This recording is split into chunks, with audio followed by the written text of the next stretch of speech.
This is a homily for the 21st Sunday in Ordinary Time. The first reading is from the prophet Isaiah, chapter 22, verses 19 to 23. The Gospel for this Sunday comes from the Gospel of St. Matthew, chapter 16, verses 13 to 20. To download the text of this homily as a PDF file, go to sundayhomilies.au. Last Sunday we heard the story of Jesus healing the daughter of a Canaanite woman. One of the most significant details of that story is its setting. Jesus had left Gennesaret, a fertile plain on the northwestern shore of the Sea of Galilee, and gone to the region of Tyre and Sidon, two cities on the Mediterranean coast. So Jesus has deliberately left Galilee and headed into territory associated with the Gentile world. Jesus then leaves that region and returns to the shore of the Sea of Galilee, probably on the eastern side. He goes up a mountain, and the crowds come to him bringing the lame, blind, crippled, mute, and many others. We then have a second story of Jesus feeding a multitude of thousands from 7 loaves and a few small fish. Jesus then gets into a boat and goes to the territory of Magadan. Its exact location is uncertain, but it was probably somewhere on the western shore of the Sea of Galilee, perhaps in the vicinity of Magdala, the hometown of Mary Magdalene. Here Jesus is confronted by the Pharisees and Sadducees. They ask for a sign from heaven. Jesus refuses, telling them that they are unable to read the signs of the times. He then enigmatically tells them that the only sign they will be given is the sign of Jonah. Jesus and the disciples then cross to the other side of the lake. Matthew does not specify which shore he has in mind, but if Magadan was on the western side, they have now crossed back to the eastern shore. Jesus then travels north to the district of Caesarea Philippi. This is a major geographical shift. Caesarea Philippi lies well north of the Sea of Galilee, near the sources of the River Jordan at the foot of Mount Hermon. Following the death of Herod the Great, his kingdom was divided among several of his sons. We're interested in the territory of Philip, who was tetrarch of Iturea and Trachonitis. The term tetrarch literally means ruler of a fourth part. In early Hellenistic and Roman usage, it referred to the governor of 1/4 of a divided territory. By the 1st century AD, however, the term had come to signify a minor ruler or prince, someone with limited authority under Rome, but not of full royal status. Caesarea Philippi is located in Philip's tetrarchy of Iturea and Trachonitis, and it lay at the foot of Mount Hermon. It had been known as Punius, named after the god Pan. You might also see it named as Banyus, an Arabic corruption of the name Punius. In 20 BC, the Roman Emperor Augustus gave the district of Punius to Herod the Great. In gratitude, Herod renamed the town Caesarea in honour of Augustus. At the time of Jesus, it was a thoroughly Hellenistic city, filled with shrines to the god Pan and a temple dedicated to the Emperor Augustus, which Herod had built in 19 BC. It was known as the Augusteum. To distinguish this city of Caesarea from the better-known Caesarea by the Sea, or Caesarea Maritima, it was known as Caesarea Philippi, or Philip's Caesarea. It was Herod's son Philip who had rebuilt and enlarged the city and made it his capital. Last Sunday and today we have followed Jesus on a remarkable journey from Galilee to the region of Tyre and Sidon, back to the Sea of Galilee, and now north to Caesarea Philippi. Matthew is carefully setting the scene for a decisive moment in the Gospel story. I've said that the original name of Caesarea Philippi was Paneus. It was named in honour of the nature god Pan. The cave that you can see in this photograph was a grotto where Pan was worshipped from at least the 3rd century BC. I took this photo of the cave or grotto during the last pilgrimage that I led to the Holy Land. The Jewish writer Josephus had this to say about the cave. It is prodigiously deep and full of still water. Over it hangs a vast mountain, and under the cavern arise the springs of the river Jordan. Josephus was writing in the same period that the Gospels were being composed.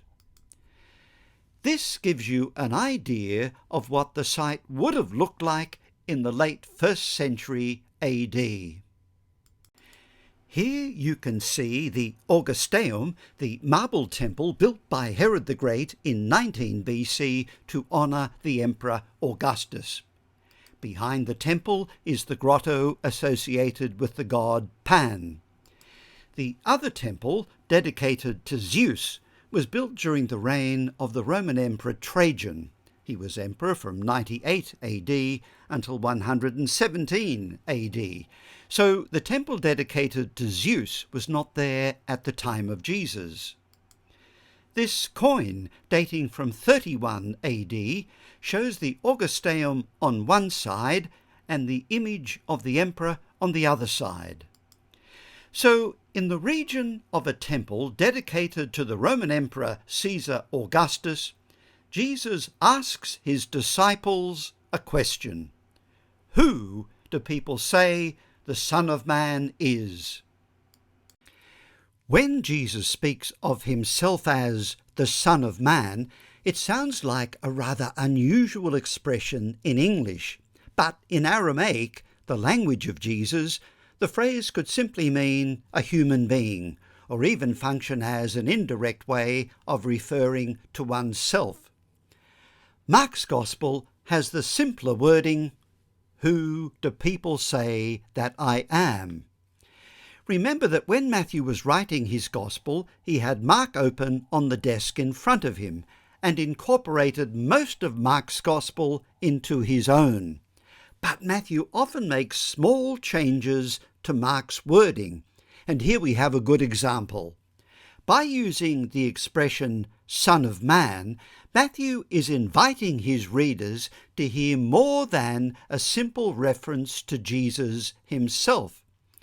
By using the expression Son of Man, Matthew is directing his readers to a mysterious figure that we meet in chapter 7 of the prophet Daniel. Daniel has a vision of a figure called Son of Man, who has royal and transcendent qualities.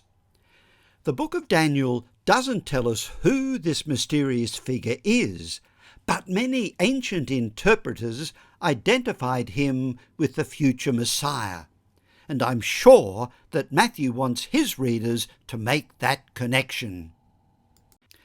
The disciples reply to Jesus. Some say he is John the Baptist, some Elijah, and others Jeremiah or one of the prophets. Jesus then asks the disciples, "Who do you say I am?" It is Simon Peter who replies, "You are the Christ, the Son of the living God." Christ, from the Greek word Christos, is not a surname. Jesus wasn't the son of Joseph and Mary Christ. Christ, Christos in the Greek, and Mashiach in the Hebrew is a title. It means the anointed one. But what would a first-century Jew have understood by the term Christos or Mashiach? The term anointed one referred especially to the king. The king was God's anointed one. And under David and his son Solomon, the 12 tribes of Israel were united as a single nation. But in the 1,000 years between King David and Jesus, the Jewish people had lived under the rule of one great empire after another. In the 8th century BC, the Assyrians destroyed the northern kingdom of Israel. In the 6th century BC, the Babylonians conquered the kingdom of Judah and destroyed the temple in Jerusalem. Later, in that same century, the Persians conquered Babylon and incorporated Judah into their empire. In the 4th century BC, Alexander the Great conquered the Persian Empire and brought Judea under Greek rule. For the next 2 centuries, the Jewish people lived under Hellenistic kingdoms, a period that saw both the spread of Greek culture and fierce conflicts over Jewish identity, culminating in the persecution of Antiochus Epiphanes and the Maccabean Revolt. And in 63 BC, the Romans conquered Jerusalem and brought Judea under Roman domination. You can understand how the people of Israel look back to the time of David as a golden age and prayed that God would send them another anointed one, a son of David, someone who would liberate them from foreign rulers. Such longings are expressed in the Psalms of Solomon, a collection of 18 religious poems written in the 1st century BC. They were not included in the scriptures, but they speak of David's kingship over Israel and pray for a new king, a son of David, another anointed one. One prayer asks God, "Raise up for them their king, the son of David, to destroy the unrighteous rulers, to purge Jerusalem from Gentiles. He will have Gentile nations serving under his yoke. He will be a righteous king, the Lord Messiah." That is why Jesus instructed the disciples not to tell anyone that he was the Messiah. Jesus is indeed God's anointed one, but his mission is not to restore the political fortunes of Israel. He will not purge Jerusalem of Gentiles, nor will he bring the nations under his yoke by force. As we shall hear in next Sunday's Gospel, Jesus is on the road to Jerusalem to suffer, die, and rise from the dead. The glory and power of the Messiah will be revealed not through military victory, but through the cross. But let's come back to the significance of Jesus asking the question, "Who do you say I am?" In the region of Caesarea Philippi, a city named in honour of Caesar Augustus and associated with imperial power, the question takes on a particular significance. Against that backdrop, Peter's confession is not simply a statement about Jesus. It is a declaration about where ultimate authority and allegiance belong. If I were to ask you whom I'm talking about, if I referred to a certain person as divinely conceived, the Son of God, Lord, Saviour, the bringer of peace on earth, the bringer of good news, most Christians today would immediately answer, "You're talking about Jesus." But if I had asked many inhabitants of the Roman Empire in the 1st century AD, they might have given a very different answer. "You're talking about Caesar." Ancient propaganda claimed that Augustus had been conceived through the action of the god Apollo in the womb of his mother Artia.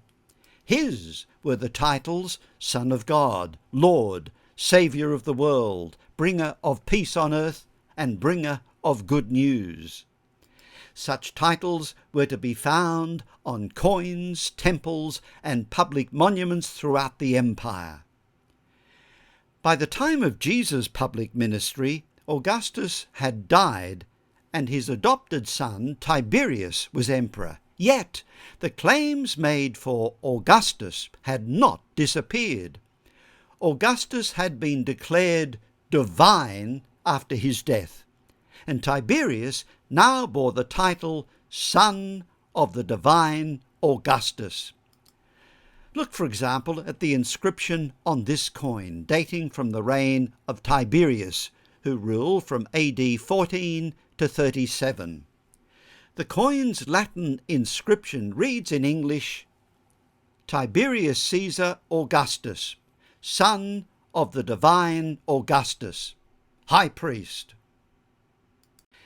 So this scene in Matthew's Gospel poses a fundamental question. Who is Lord? Is Caesar Lord, Kaiser Kurios, or is Jesus Lord, Jesus Kurios?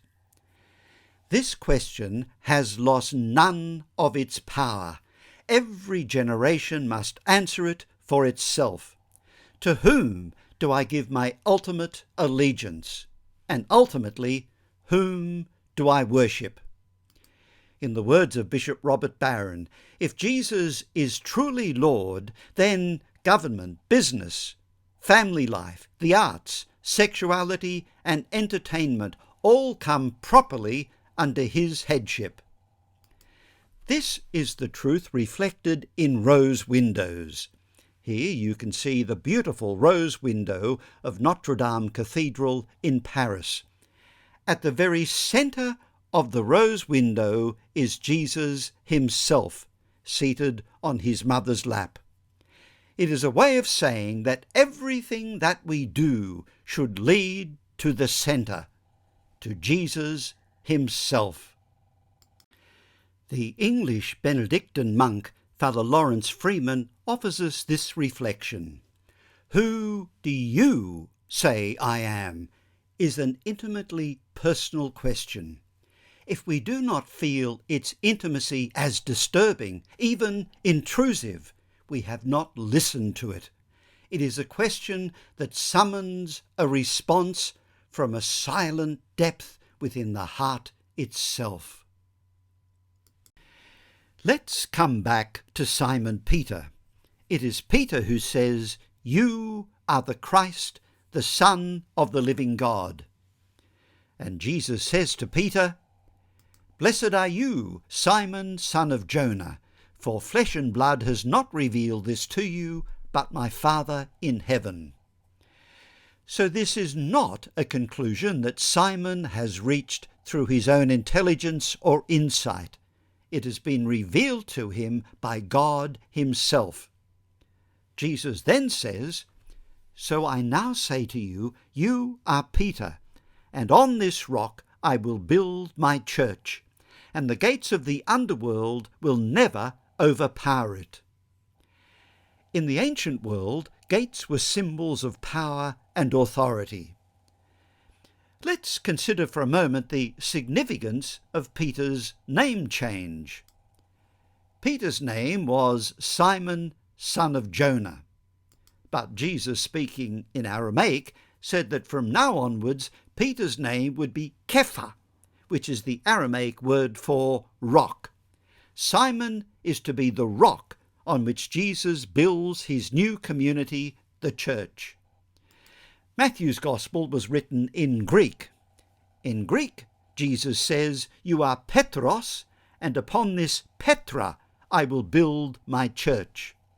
The word Petra, meaning rock, is feminine in Greek, so the masculine form Petros is used as Simon's name. But Jesus himself was speaking Aramaic. In Aramaic, the word is simply Kepha. You are Kepha, and on this Kepha I will build my church. If we made a literal translation of the Greek into English, it would read, "So I now say to you, you are rock, and upon this rock I will build my church." So Peter is to be the foundation stone upon which Jesus establishes his church. Among the 12, Peter has been singled out and entrusted with a unique role in the life and leadership of the church. Notice that Jesus speaks of his church. That is a translation of the Greek word ecclesia. Although the word ecclesia is used 114 times in the New Testament, mostly in the letters of St. Paul, this is the only time that it is used in the Gospels. So Matthew is the only one of the 4 evangelists to use the word. Ecclesia, or church in English, was to become the distinctive name by which the Christian community identified itself, both locally and universally. The Septuagint, the Greek translation of the Hebrew Scriptures, uses the word ecclesia to translate the Hebrew chahal. Both words refer to an assembly or gathering of people whom God has summoned together. Bishop Robert Barron expresses it this way: an ecclesia is a group that has been called out from something into something else, that has been set apart. So in regard to the ecclesia, we have to ask 3 questions. Who does the calling? What are its members being called out of? And what are they being called into? Who does the calling? Christ himself. Just as Jesus chose the 12, so he continues up and down the centuries to call people to himself. What are members of the ecclesia called from? They are called from the world in the biblical sense of human society that is alienated from God, from a set of assumptions and a manner of life animated by sin. They are called out of a fallen way of thinking, feeling, perceiving, and behaving. What are members of the ecclesia being called into? They are called into the fullness of life and love. They are called into permanent mission. The ecclesia is called from the world for the world. The ecclesia does not have a mission, rather it is mission by its very nature. We are summoned and sent. Let's now return to Peter, the rock on whom Jesus is to build the ecclesia. In all of the Gospels, Peter is the leader or spokesman of the apostles. And wherever we have a list of the names of the 12 apostles, Peter's name always occurs first.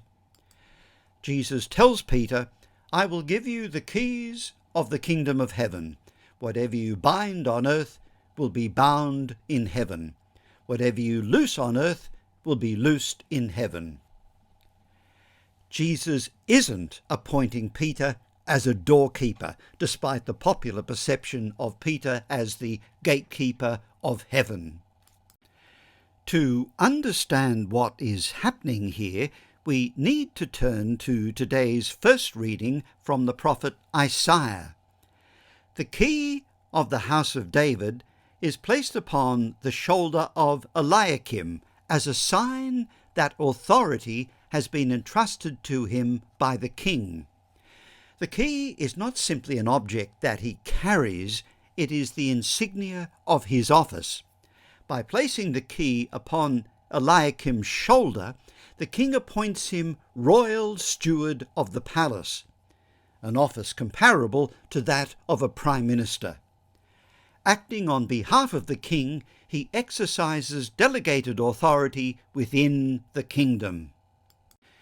The words of today's first reading are addressed to Shebna, the previous holder of that office. Isaiah presents him as an arrogant and self-serving official who has used his position for his own advantage and prestige. Because he has misused his authority, he is to be removed from office and replaced by Eliakim. The Lord tells Isaiah, "Go to that steward Shebna, the master of the palace, and say, I shall hound you from your office. I shall snatch you from your post. When that day comes, I shall summon my servant Eliakim, son of Hilkiah. On his shoulder I shall place the key of David's palace. When he opens, no one will close. When he closes, no one will open." The key is therefore far more than a badge of office. It is the visible sign that authority has been entrusted to Eliakim in the service of the Davidic kingdom. In the same way, the keys entrusted to Peter signify that Jesus has given him a unique role of leadership and responsibility within the ecclesia that he is building. Just as Eliakim exercised authority on behalf of the Davidic king, so Peter is entrusted with authority in the kingdom established by the son of David. According to a strong and ancient Christian tradition, Peter spent the final years of his life in Rome and was martyred there during Nero's persecution of Christians, probably in 64 or 65 AD. He is traditionally believed to have been crucified upside down in the Circus of Nero, situated on the slopes of the Vatican Hill. You can see here what the Circus of Nero would have looked like at that time. He was buried in the necropolis, which extended alongside the eastern side of the circus, in a section reserved for the poor. It is still possible to visit sections of this necropolis below the present Basilica of St. Peter's. In the 4th century, the Roman Emperor Constantine began work on a basilica over the site of Peter's grave.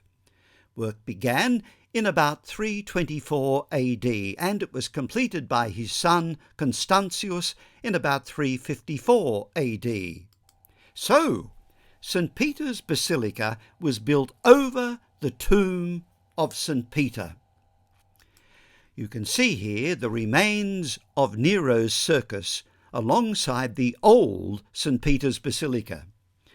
During the 15th century, it became evident that the old St. Peter's, by then more than 1,000 years old, would have to be replaced.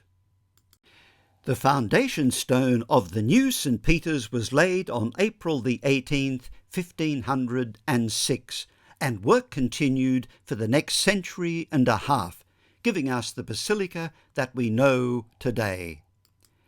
The high altar of the present basilica stands directly above Peter's tomb. We can be certain that when St. Peter went to Rome, he assumed the role of overseer of the local Christian communities.